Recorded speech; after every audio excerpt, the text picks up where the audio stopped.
Hi. For those of you that don't know me, my name is Claire Parker. I am the middle school theater teacher at Uplift Infinity, and I am the CTL for secondary theater this year. I have been with Uplift for 3 years, or I'm going into my third year, and I'm really excited to show you some of the things I've been working on this summer. So I guess we should get started. So this is a virtual unit preview. So my units are online, or they will be shortly. All of the first units for all three of the grades that I teach, which is 6th, 7th, and 8th. And for each unit that I upload, there is going to be a unit preview like this, so that I can sort of talk through some of the things you don't actually get to explicitly write about in a unit plan, and just to make sure that we're all on the same page, and that this resource can be as useful to you as possible, because I know not all of you teach 6th, 7th, and 8th grade, and even if you do, you aren't necessarily going to teach exactly what I'm teaching, but we still want this to be a resource that you can use.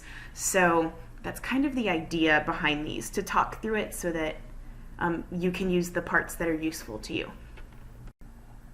So in this preview, and in every preview we do, we're going to go through this bullet point list of things. So my classes that I teach are structured with an overarching idea for the semester. So I'm going to talk about that a little bit and how the current unit fits into that vision, which is what reasoning and planning also goes into. Then we'll do a quick overview of the unit as a whole.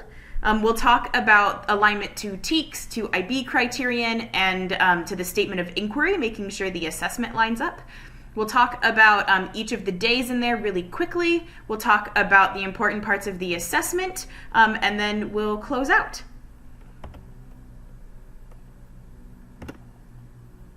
Okay. Bear with me while I learn how to use the recording equipment. All right.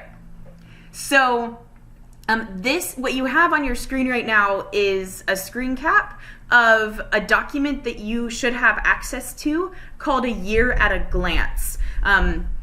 This is smaller, of course, than it would be if you pulled it up on your screen. I would recommend pulling it up and looking at it while we go through this, if it helps you to print things out, live your life. The idea here is that you can lay out all of your units for an entire year and have it all in one place. My classes are a semester long instead of a year long, which is why I only have 4 units. The template that we got for an entire year has about 6.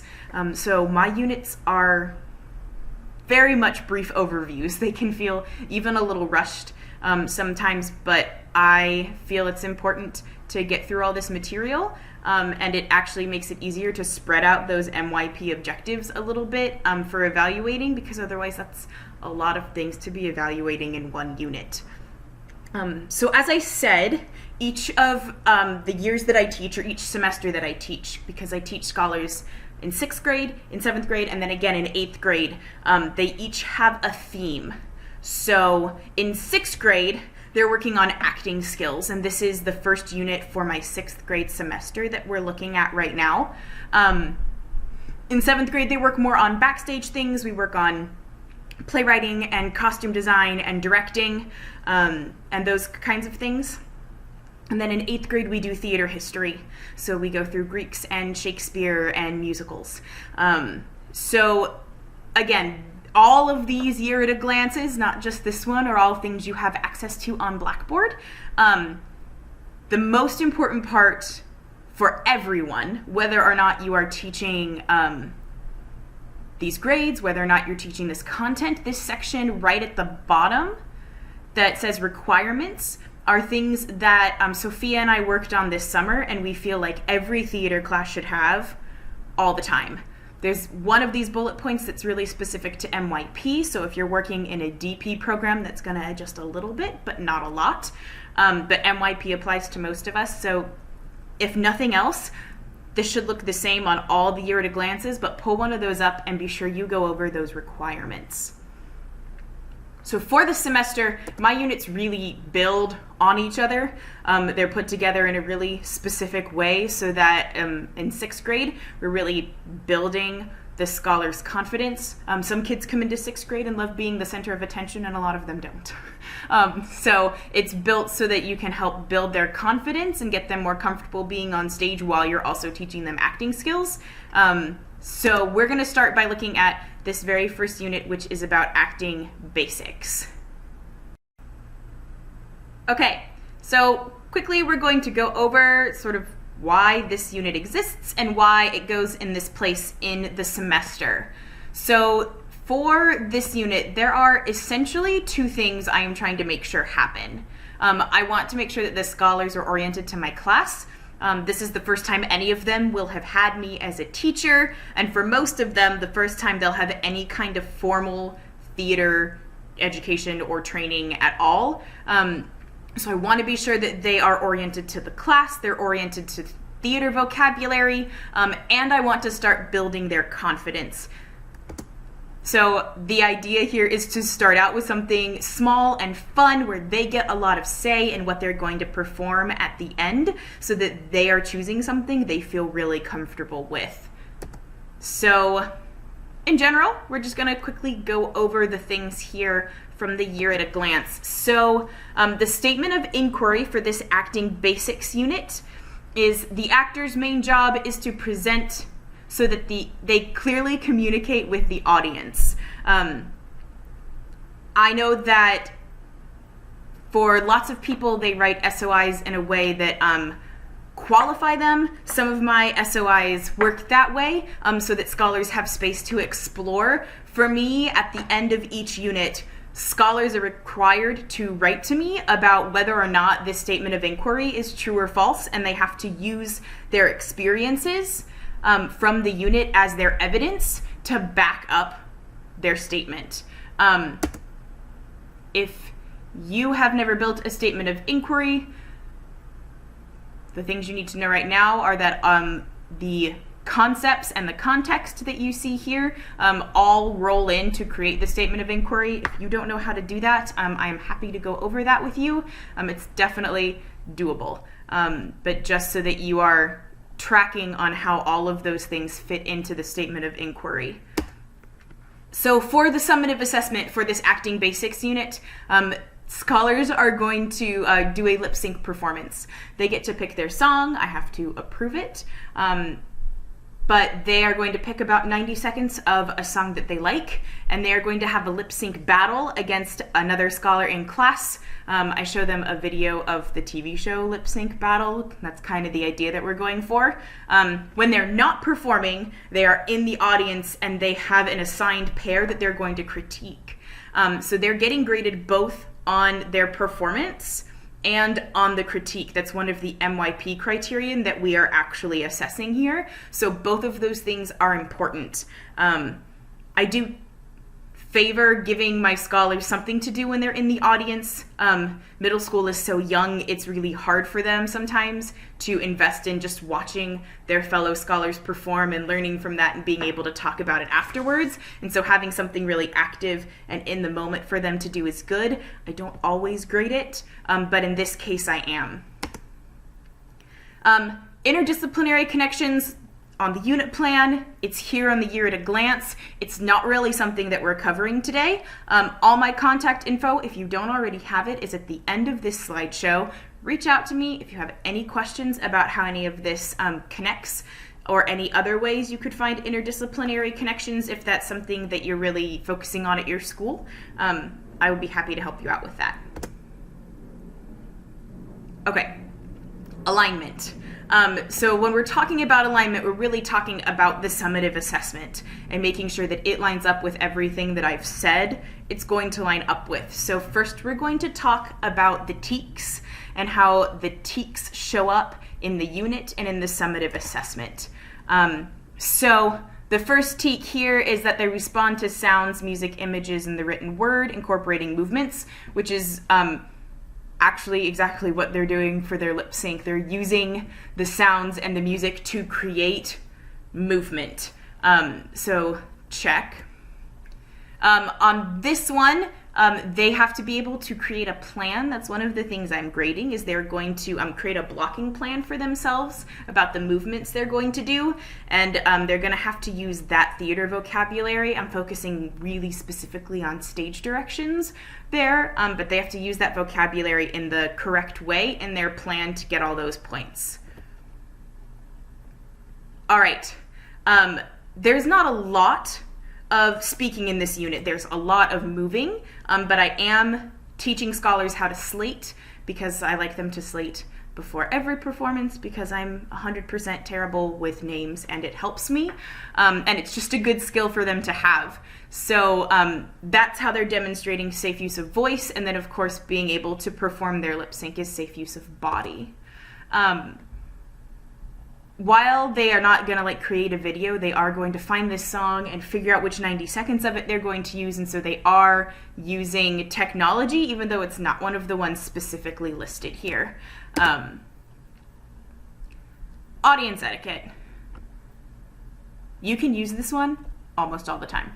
Anytime you have a unit where scholars are performing, where scholars are presenting, anything that involves some of them getting up and others of them sitting, this is something you can be evaluating. I teach it really explicitly in this unit to the 6th graders because they've never had me. They don't know what my expectations are, but I use audience etiquette in almost every unit, so you're going to see this teak a lot. And then this is about being able to give feedback. So in this case, we're doing written observations, but they are going to be working on those skills. NYP wants them to be working on those skills, and as they go through the program, the teaks get more and more rigorous about what they'd like them to do with that feedback. So all of those are showing up in the summative assessment. There are other ones that I'm sort of working on as well during the unit, but I usually just list the teaks that are actually being assessed at the end. Quick note about teaks.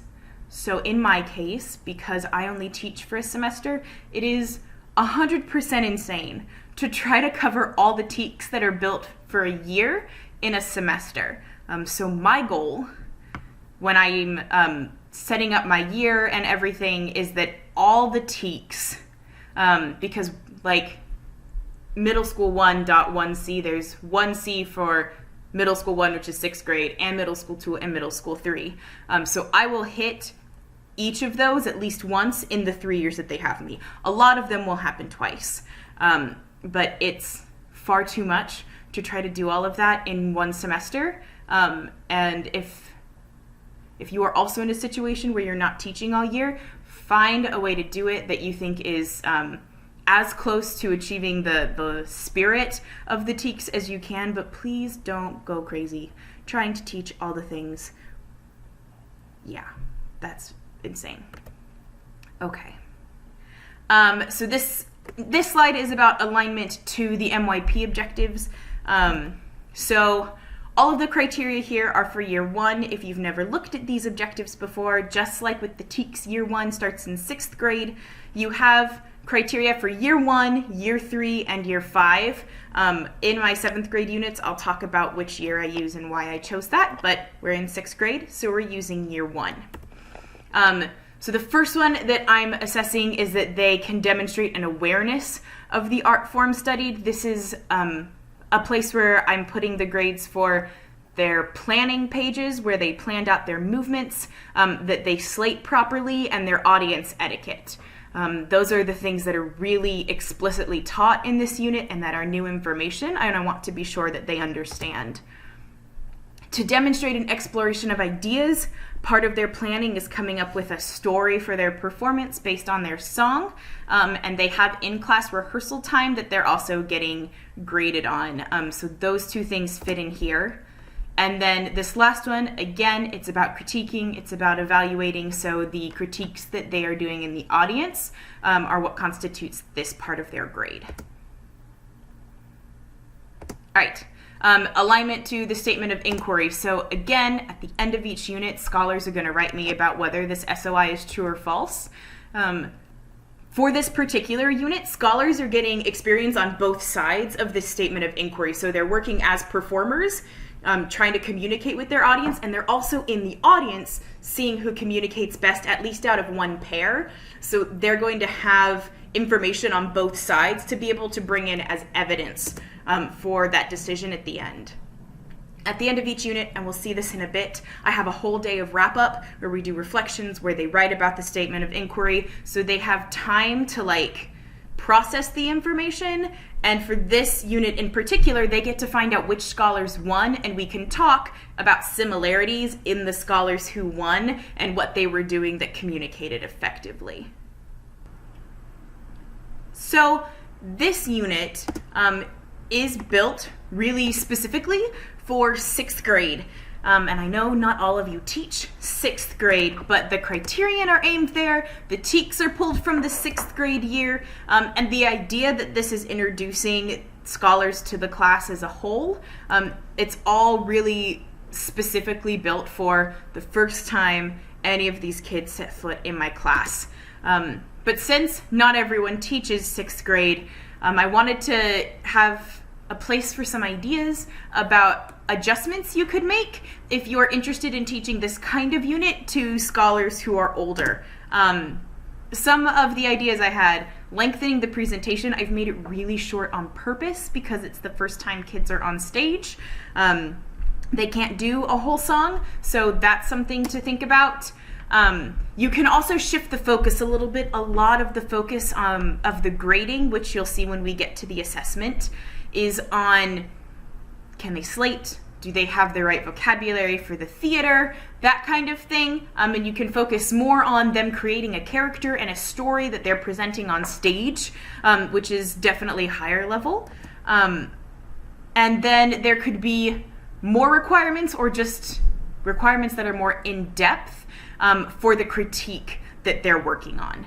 So those are some of my ideas. I'm sure you have a bunch of your own, but jumping off points if you're interested in doing this sort of acting basic unit with scholars who are older than 11. Okay, we're gonna go through and quickly talk about each of the days I have in this unit. Please feel free to rearrange and readjust this as necessary if you are going to take this unit and teach it. This is definitely how my brain works, and what I have found works for my scholars. So if this does not work for you or for the kids you're working with, change it. This is not set in stone. So the first day we work really specifically on what is theater. A lot of them have more prior knowledge than they know they do. And so we work in small groups. We access the kids' prior knowledge. We talk about the difference between theater with an RE and theater with an ER, which I will never let them forget. If they write down that they're in theater class with an ER, they lose points, because that's just one of my personal pet peeves, and I get to dictate that to everyone as the teacher. Mwahaha. So that's really a basic introduction day. It's a great way for me to gauge where they are and what they know, and what they don't. So day 2, this is about parts of the theater, and we're not even talking upstage and downstage yet. As you see, that's day 3. This is what is backstage and what is the house and what are the wings, and this sort of, even though we don't really have a theater space in our building that has all those places, what all those spaces are called in a professional space. So I have a bunch of images of the inside of theaters, and they end up having to label a bunch of it to make sure they know what's going on. So we talk big picture about what a theater space is, and then we get really specific and talk about parts of the stage. This is the first day where I'm teaching something that's directly assessed at the end. The other 2 days I think are really necessary build up for this. It's groundwork to make sure that they have a place in their brain to hang all of this information they're about to get. And since this is the first thing that I'm assessing on their performance, this is the day I hand out their rubric, and the day that we watch the lip sync battle video, so that they understand that what we've done today is a chunk of their grade at the end. I'm all about being upfront. Middle school can be really hard. especially for these kids who are like transitioning in from primary. And so being upfront and saying things about 30,000 times is not just best practice in a lot of ways, but is really, really useful for 11-year-olds. All right, moving on. So after we have gone through and we've talked about stage directions, now scholars have an opportunity to use that knowledge. This is also the place where I talk about cheating out, because it always amazes me how many kids don't think of that naturally and want to do their whole performance with their back to you. So this is a really clear continuation of the class before. Then we go into talking about projection and diction and slating. I'm sorry, projection and diction. Sorry, slating's the next day. I used to do these as 2 separate days, but since this is not a huge focus in this unit and it's something I can go back to, I've sort of wrapped it up into one day. This is the day that their songs are due. They have to choose what song they are going to perform. They got that information when I handed out the rubrics 2 classes before, so they've had almost a week, if not a full week, depending on what day of the week this falls on, to get that taken care of. This exit ticket is active. This is not kids sitting and writing something. They have to stand across the room and say hi to me or say whatever tongue twister I've decided they have to say. So it takes longer. So if you are going to do this day the way I've planned it, your exit ticket time is a lot longer than it usually is, so plan your life accordingly. So this next day, we talk about slate, and then they have time to work on planning their lip sync. Neither of these things was going to take a full class period, so I just kind of Frankensteined them together into one class. I'm going to start with slating because it's a natural continuation of what we did last class with projection and diction, but I also really want them to have planning time in the classroom. I always give kids a lot of time to practice and to plan in the room with me, partially so that I can sort of track what they're doing, if they're going the right direction, if they're working at all, and also so that they have access to me so that I can give them feedback if they're looking for it, or even if they're not looking for it sometimes, honestly. And that's what this next day is. So again, we do another mini sort of lesson on audience etiquette. I make scholars sign usually a little note card that says, I'm going to use audience etiquette during every performance for the rest of the semester, and they sign their name on it. And even if I'm not directly assessing audience etiquette in any of the performances for the rest of the semester, I have the right to take points off of their final grade if they are being jerks in the audience, because they know what the expectations are, and they've signed a little thing that says that I'm allowed to do that. Because, it's hard for them to self-motivate to do that sometimes. And then they have the rest of class to rehearse. It is hard to do that in a normal classroom. I'm in a regular classroom. I'm not in a theater-specific space. And so it becomes quite a juggling act, space-wise, to give kids enough room to do this. It gets really crazy when you're trying to work with groups. If you are also in a situation where you're working on that, feel free to reach out to me and I'll talk to you about the things that I do. I try to identify the kids that are more trustworthy and put them in the hallway, and just do the best we can. Okay. There it is. So the next day is the performance day. If you have a large class, my classes are often stuffed full. My biggest class last year was 32, I think, and it was really hard to get through everyone's performances, no matter what we were doing, in one class period. So if you have a large class, I would consider breaking this down into 2 class periods. I'm going to try to do it in 1. We'll see how that goes, depending on how big my class is. But you also need to have time for scholars to be able to write their critiques, since they're getting graded on that. There's usually I usually take time in the rehearsal day, the day before, and let scholars pair up and like give each other kind of informal feedback. So it says here on day 8 that we're going to talk about what grows and glows are formally. You can also do that back in day 7 if you want that feedback during rehearsal to be more formalized. I just go over it really quickly here. They know the basic idea. I just want them to know the words that are going to be on the little sheet that they're filling out.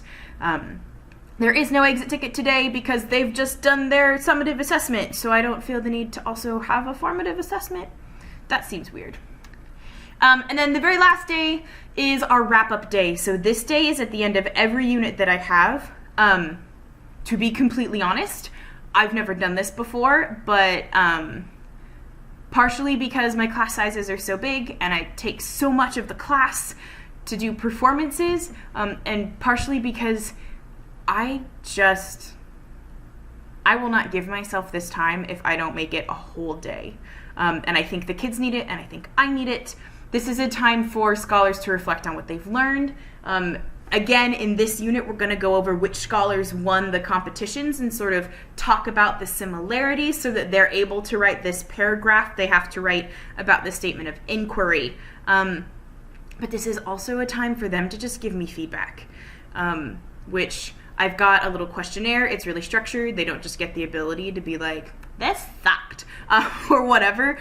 But I do need a sense from them about the things they feel like they understood, the things they feel like they don't understand, the things they wish they'd had more time on, the things they don't ever want to change because they really liked it, so that I, moving forward, know what to adjust. Especially, again, teaching for a semester, I can switch it up for the next group of 6th graders and make it even better for them. We're moving on now and looking at the assessment part of the unit and looking specifically at how scholars are going to be graded on their performance task. This is something that I would actually just copy and hand out to scholars.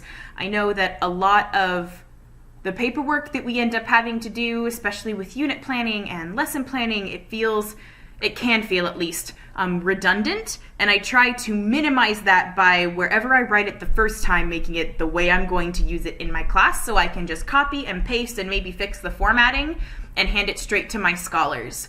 And that's what I do here when I'm working on, this is part of stage 2 of the unit plan when you're working on the summative assessment. So this is the first part of GRASPS.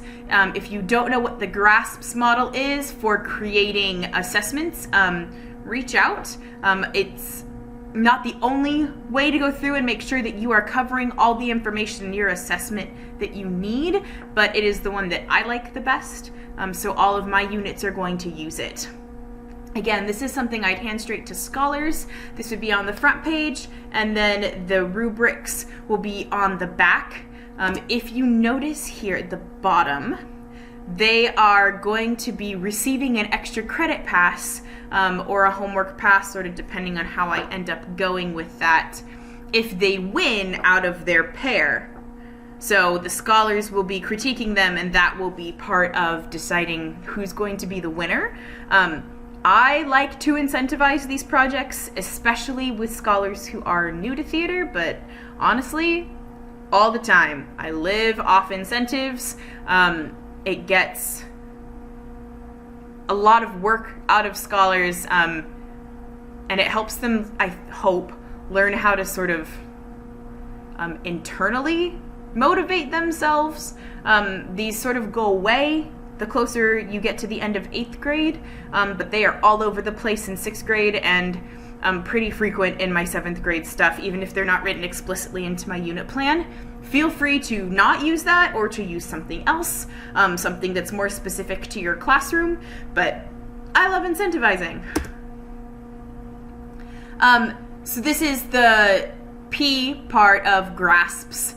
This is the product. We're going to do several slides of this because I put a lot of information in here, and we'll talk about that in a second.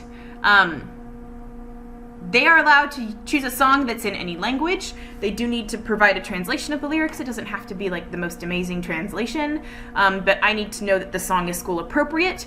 This is a way I'm differentiating for ELL scholars so they can feel more comfortable lip syncing. It's really hard to lip sync in a language you're not super comfortable with, and I want them to be successful. They are allowed to pick any song they want. If they really feel like they need more than 90 seconds, they can always write to me about that and we can have a discussion.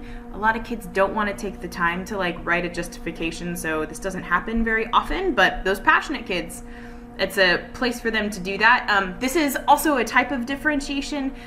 You're differentiating by scholar interest. You're letting them pick things that they're naturally interested in, which is good. So there's a lot of these. This is just during the performance stuff. When you are performing, there's a whole other section of bullet points for when you're in the audience. Vague expectations are nobody's friend. I shied away my first year of teaching from writing things out really, really clearly because honestly, I didn't really know what I wanted.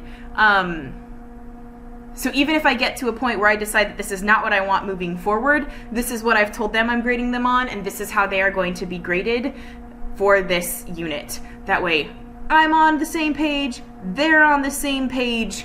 It also helps norm when I'm grading so that there's less room for me to be like, well, I'm having a terrible day, or I just had a really terrible conversation with your mom, and those things we try to keep out of our judgment when we are going through and grading on rubrics, but we're humans.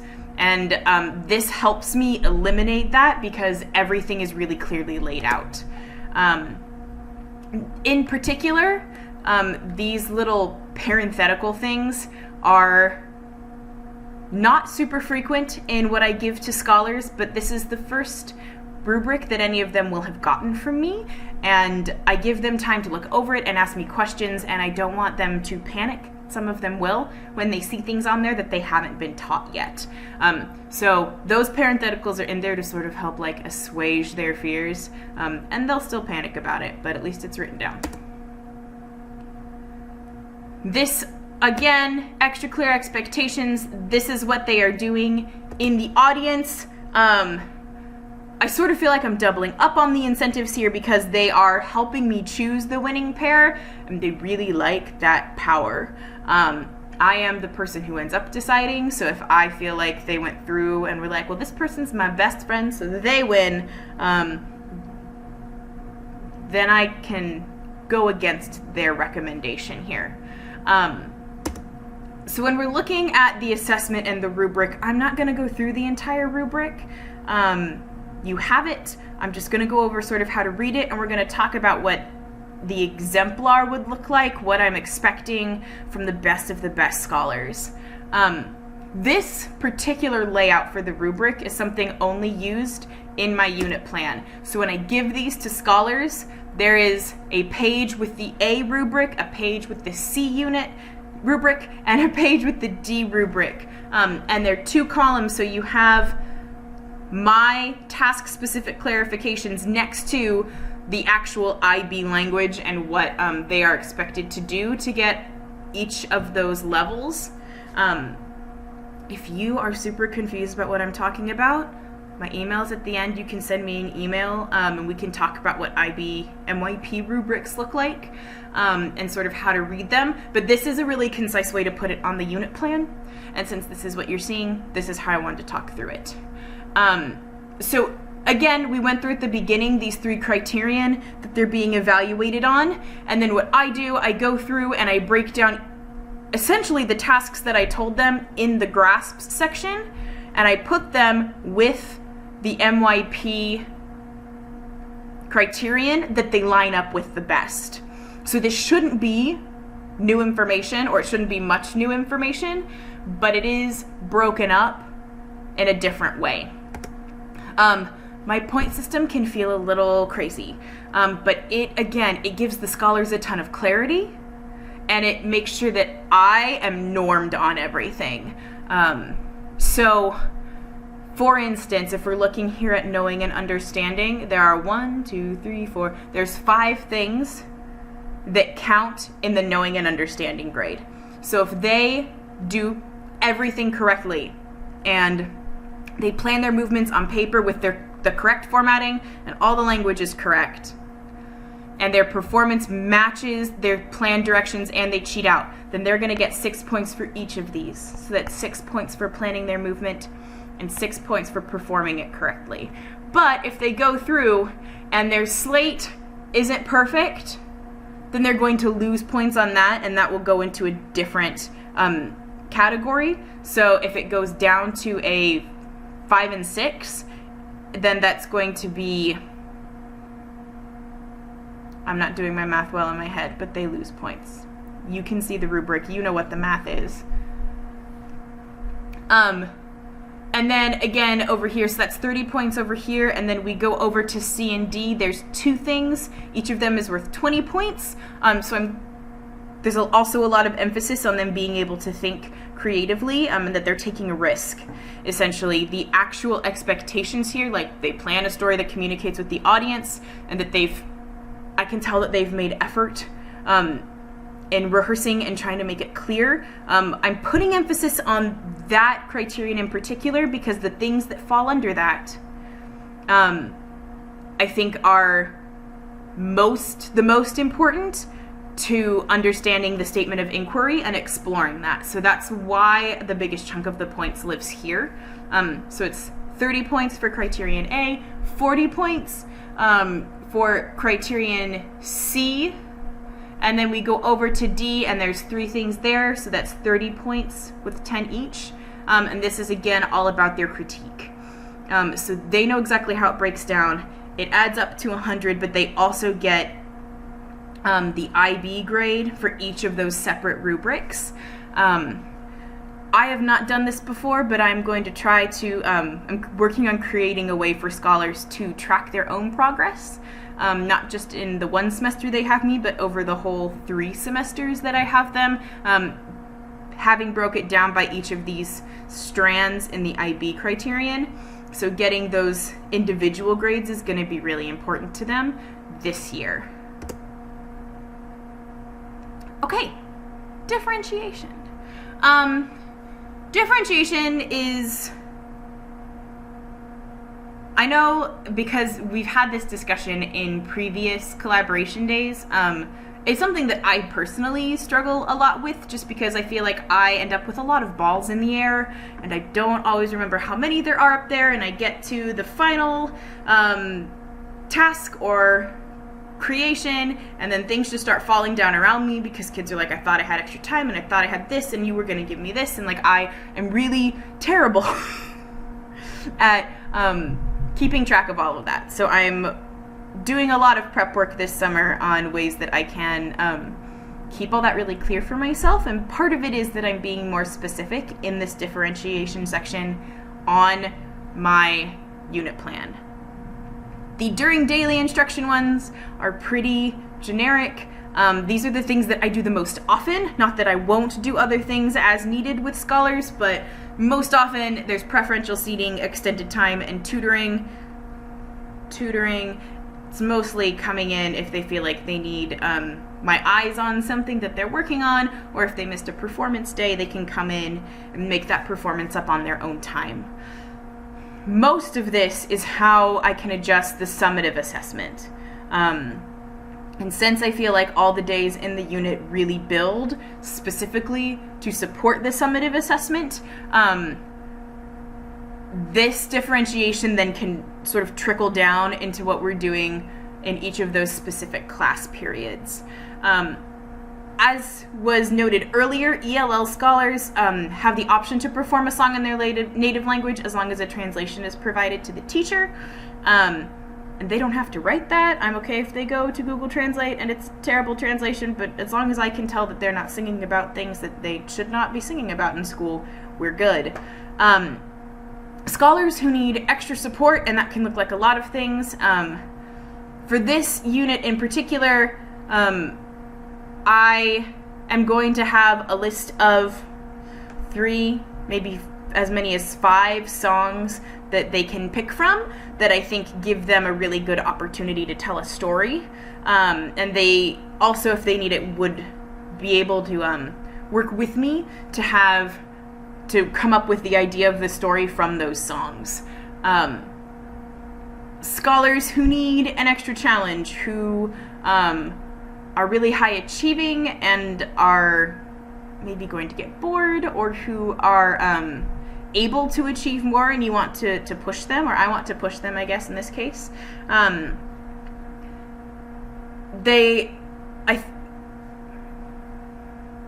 reading it, and I may change how it's written here, but essentially I would have higher expectations for the way that the story works out in their performance.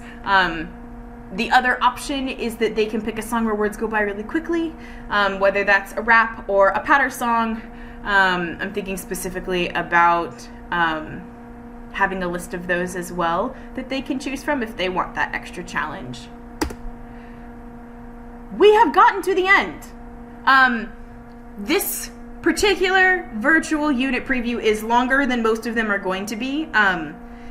I'm not going to assume that you watch every single one of these that I post, so all the 3 that you should have up before the school year starts, so the first unit of each grade, are going to be a bit long like this, as I sort of get everyone, including me, used to the format of these, but these will be a lot shorter as we move forward. If you have any questions, that's my email address. If you don't also have my phone number, email me and we'll fix that. Please let me know if anything is confusing. Reach out. I am here to support you. So thank you so much for spending your time here watching this video. I hope that it was useful, and I will talk to you soon.